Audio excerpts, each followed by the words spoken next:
Good morning, everybody. So today we've got a situation. I had a customer call. This is a DIY installation that was done several years ago.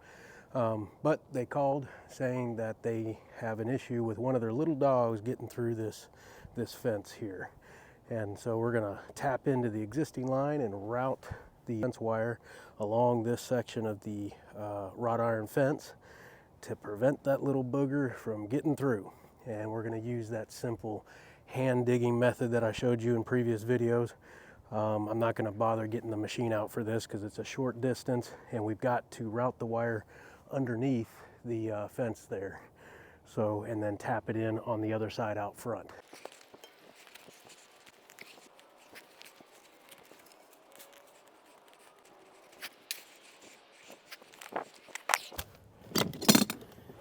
Got our 500-foot spool, a 14 gauge, solid core with the 45 mil jacket. I'm going to go ahead and tap in with that. I run into this a lot where folks have an existing fence similar to this one here, and they have a really difficult time keeping their dogs in the yard. So if that's been your situation, an underground fence will certainly solve that problem. And when I have folks that are kind of torn, I always tell them, give the fence a try because it's a whole lot less expensive than a physical fence. And the chances are the fence is going to work great and you're going to be happy and you're going to save a whole bunch of money going the fence route. But if you go the physical fence route, fence companies, they don't guarantee containment. They don't, they're not going to issue you a refund if you have that expensive fence installed and it doesn't keep your dog in the yard. Then you're going to end up having to spend even more money putting in a fence just to keep your dog in the yard with your physical fence.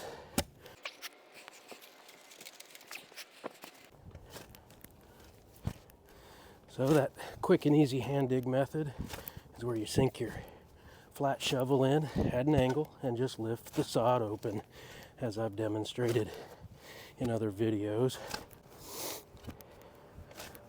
When you do your corners, you want to do a nice rounded corner.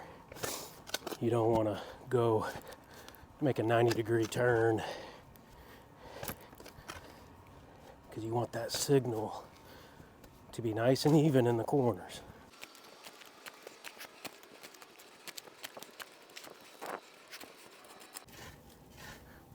And remember what I said about flower beds? I prefer to move the surface material off the top of the bed, and then we're going to staple our line in those areas. That way it's not a surprise if they happen to do some digging. Let's take our weeding tool and start tucking this wire.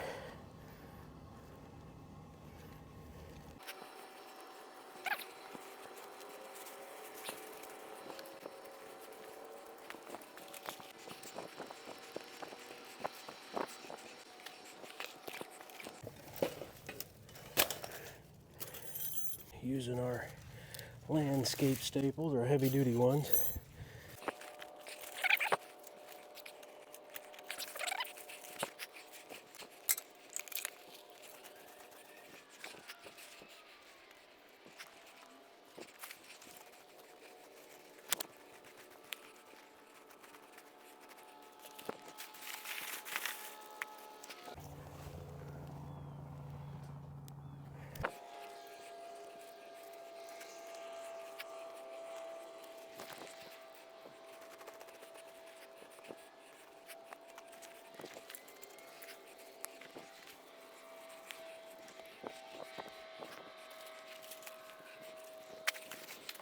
Now when I get to the edge of the beds, this is where weed eating is done. So this is the only exception in the beds where I will dig it down just a little bit while we cross this potential weed eating edging area so that the line doesn't get damaged.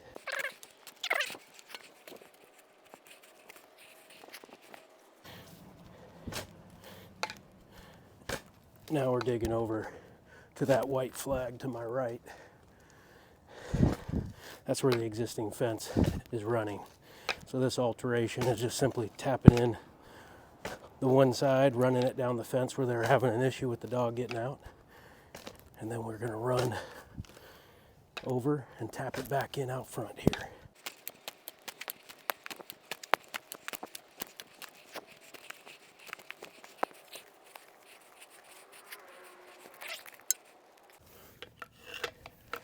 I like to stick the weeding tool into the spool.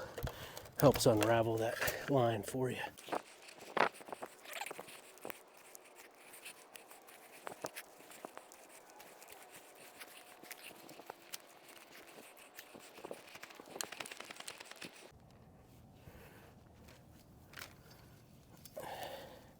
This green line is their existing fence. We're tapping in with our heavy duty cable here.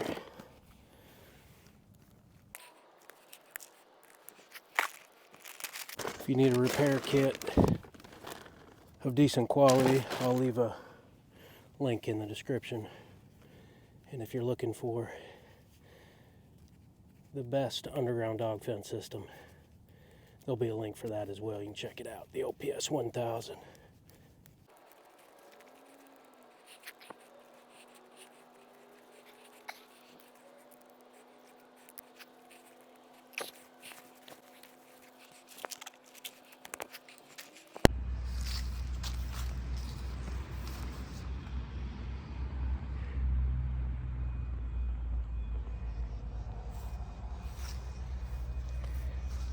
Problem solved.